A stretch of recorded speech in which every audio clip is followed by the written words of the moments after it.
Bonjour à tous et bienvenue sur votre chaîne Tuto Bridge. Que ne dit-on pas du squeeze?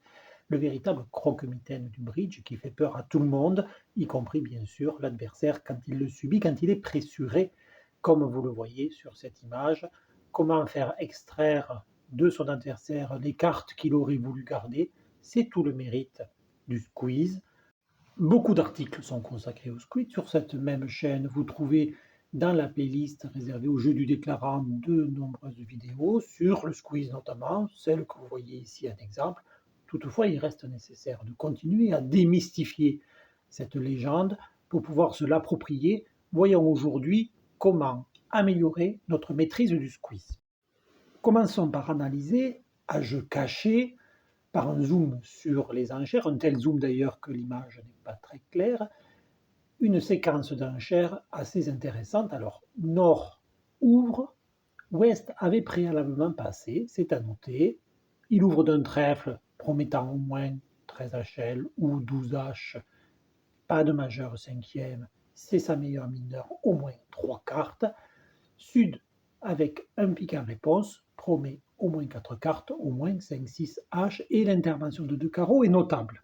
Naturelle, elle promet une longue dans la couleur et des points. Et on y reviendra bien sûr. Le contre de Nord maintenant, le contre de l'ouvreur après l'intervention adverse. Le contre de l'ouvreur promet un jeu qui n'est pas minimum, surtout que là on est déjà au niveau 2. Et puis aussi, il promet 3 cartes dans la majeure de réponse de son partenaire. Est passe et Sud cubide. L'intervention adverse montrant un jeu fort, invitant son partenaire à se décrire. 3 carreaux est un cubide de l'intervention à 2 carreaux. Sur ce cubide, le 3 piques de Nord confirme le fit et montre un jeu plutôt faible. Et vous voyez maintenant la séquence se développer en vue d'un potentiel chelem. Il est évident que le 3 carreaux était forcing de manche, la poursuite des enchères par Sud à 4 trèfles, qui est un contrôle. Ça va dépendre des conventions que les joueurs adoptent. Ici, le 4 trèfles est un contrôle après un fit majeur qui vient de déclarer. Bien que Nord ne poursuive pas les contrôles, Sud impose par son 400 atouts une séquence aux fins de vérifier les clés. Réponse en 30-41 classique et conclusion du contrat à 6 piques. L'avantage de ces enchères à l'aveugle, c'est qu'elles obligent à réfléchir au jeu qui se cache derrière les annonces. Et maintenant que sur l'entame du 7 de trèfle se révèlent enfin les jeux, beaucoup de conclusions peuvent être abouties. Tout d'abord, ce 7 de trèfle est nécessairement un singleton. Ouest n'a pas entamé dans sa longue. À noter par ailleurs qu'il ne détenait que peu d'honneur à carreau, ni le valet, ni le 10, ni le roi qui est en main. Il a donc l'essentiel des points manquants. On y reviendra. Que doit faire Sud maintenant qu'il voit les deux jeux? C'est compter ses perdantes dans sa main longue. La main longue, c'est la main de Sud ici, parce qu'elle détient 5 atouts sur les 8 de la ligne.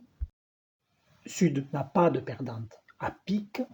Il a 2 perdantes à cœur. L'as de cœur est maître, mais la dame et le 5 de cœur sont potentiellement perdantes.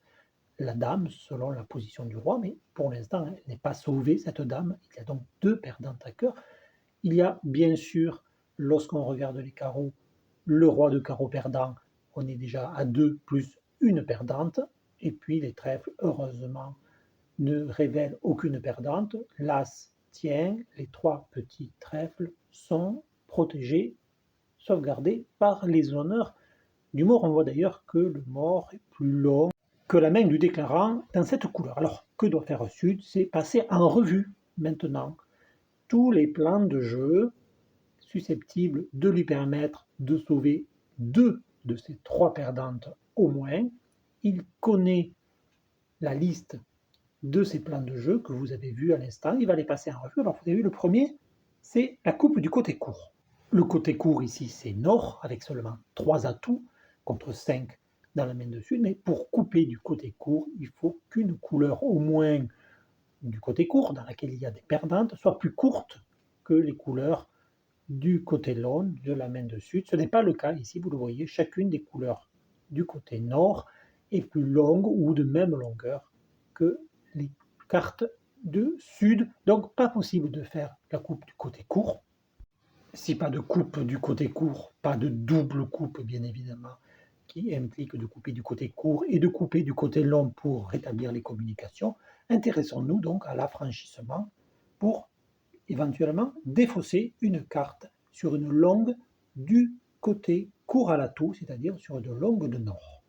La longue ici est à trèfle, elle est déjà affranchie, un travail de moins, toutefois elle n'a qu'une carte de plus que les 4 cartes de sud, ça signifie qu'on ne pourra défausser qu'une carte, c'est toujours ça, sur les 3 perdantes, une sera sauvée par la défausse, reste à sauver une autre perdante, ce n'est pas sur la défausse qu'on y arrivera, puisqu'on ne peut défausser qu'une carte, il n'y a qu'un différentiel d'une carte entre la longue à trèfle et la courte à trèfle en main, 3-1, il reste 2 cartes perdantes.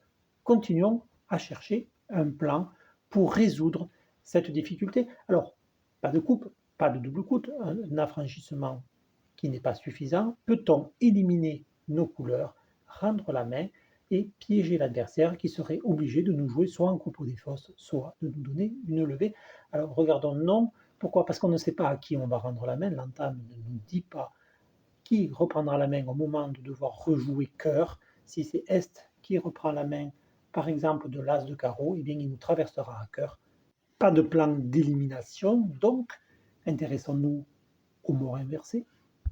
Le mort inversé qui correspond en réalité à une coupe du côté long, coupée suffisamment souvent pour que le côté long devienne le côté court, eh bien ça implique d'avoir des perdantes dans une longue annexe au côté où on est court à l'atout. Ici, on est court à l'atout en nord, mais on n'a pas de longue annexe à couper. La seule longue dont on dispose, c'est trèfle et ils sont déjà affranchis, ou alors c'est carreau où l'on peut faire une coupe, mais une coupe seulement, donc ça ne résout pas le problème. Lorsque aucun des 5 plans principaux ne marche, le 6e, c'est de ne pas désespérer, et à ce moment-là, de trouver la seule solution qui reste, c'est d'obliger, je dis bien obliger, pas simplement inciter, pas simplement espérer, mais obliger l'adversaire à nous donner le contrat, ça s'appelle le squeeze, en avant. Sud commence par une phase de diagnostic. Il sait qu'il détient 18 points H en main, il a découvert 12 points H chez son partenaire le mort, 30 points H. Où sont les points manquants? Nécessairement tous ou quasiment tous en ouest, compte tenu de l'intervention à deux carreaux, ce d'autant, on l'a vu, qu'ouest ne détient à carreau au mieux que l'As et la Dame. Il a certainement roi, valet de cœur aussi, ou au moins le roi de cœur, pour avoir au moins 9 points, potentiellement 10, et être intervenu à deux carreaux. Cette information est essentielle parce que les honneurs qui manquent à Sud, il les a maintenant localisés. Ces honneurs sont chez Ouest. Alors, que fait Sud avec cette information? Après avoir fait évidemment tomber les atouts adverses pour ne pas risquer de coupe prématurée, c'est ce que vous voyez à l'instant, il va contraindre Ouest, qui ne pourra pas garder toutes ses valeurs, tous ses honneurs en main, à défausser. D'abord, des défausses à l'atout, pas encore, mais des défausses sur la longue à trèfle et encore sur les atouts, certainement. Sud sait qu'après 5 tours d'atout et 5 tours de trèfle, puisqu'il dispose 5 levées dans chacune de ses couleurs, Ouest aura dû jouer 10 cartes, il n'aura pu en garder que 3 parmi les 4 honneurs dont on parlait tout à l'heure, il sera donc probablement squeezé. Regardez maintenant Sud à l'œuvre, qui bien sûr de ses deux yeux regarde les défausses adverses. Il a fait tomber tous les atouts, il a commencé à faire défausser sur les trèfles, mais pour des raisons de communication, regardez, il doit d'abord tirer tous ses pics, sinon il ne pourra pas le faire par la suite. Il tire donc les pics, il prend le risque de ne plus avoir d'atout, mais en réalité, il n'en aura plus besoin. Et il va poursuivre la contrainte sur Ouest l'obligeant à défausser. Maintenant, sur sa longue à trèfle, on est à 5 tours de la fin. Sur le 8 de trèfle, West est encore en situation de défausser sans danger, mais maintenant qu'il n'a que 4 cartes, Sud garde à mémoire que ce sont sûrement Roi valet de cœur et As dame de carreau. En toute hypothèse, sur les 6 carreaux, il doit en rester maintenant 2. Et sur les cœurs, le roi accompagné.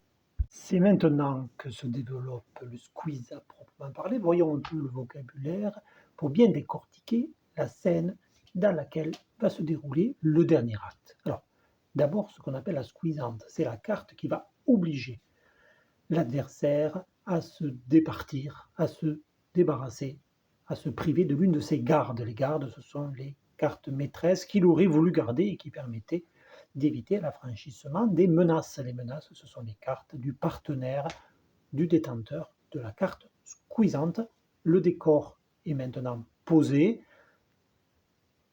Nord joue sa squeezante et Sud, le déclarant, de son œil droit, constate que Est défausse un 4e carreau. Cela confirme bien qu'Ouest détenait 2 cœurs et 2 carreaux. Ouest est maintenant pris dans un dilemme impossible à résoudre. Voyons voir les deux hypothèses, perdantes toutes les deux pour la défense. Première option, Ouest décide d'assécher son roi de cœur. Vous voyez, il n'avait pas le valet, il n'avait que le 10. Le raisonnement reste le même. Sud avait bien identifié un roi second. Eh bien, si le roi de cœur d'Ouest est maintenant asséché, c'est assez simple. Il suffit à Nord de jouer cœur, comme vous le voyez sous vos yeux.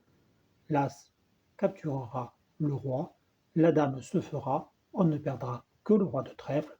Le contrat est réussi. 12 levées, Chelem gagné. Seconde option, Ouest décide de ne pas assécher son roi de cœur et donc de jeter sa dame de carreau sur la squeezante dame de trèfle pour éviter de donner As-dame à l'adversaire. C'est sûrement moins bien joué car il valait mieux espérer une impasse à cœur du déclarant et le roi sec aurait suffi, mais pourquoi pas. Dans cette hypothèse, c'est un peu plus complexe pour le déclarant, mais Nord joue carreau pour l'As devenu sec. Ouest n'a plus de carreau alors que tous ses carreaux auraient été affranchis, mais il n'en a plus, puisqu'il a décidé de garder les cœurs. Et maintenant, il est obligé de renvoyer cœur dans la fourchette As-dame.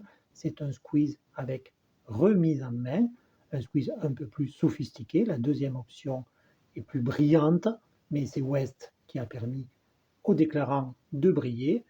J'espère que l'on a fait un tour un peu plus complet sur ce croque-mitaine que constitue le squeeze pour beaucoup d'entre nous.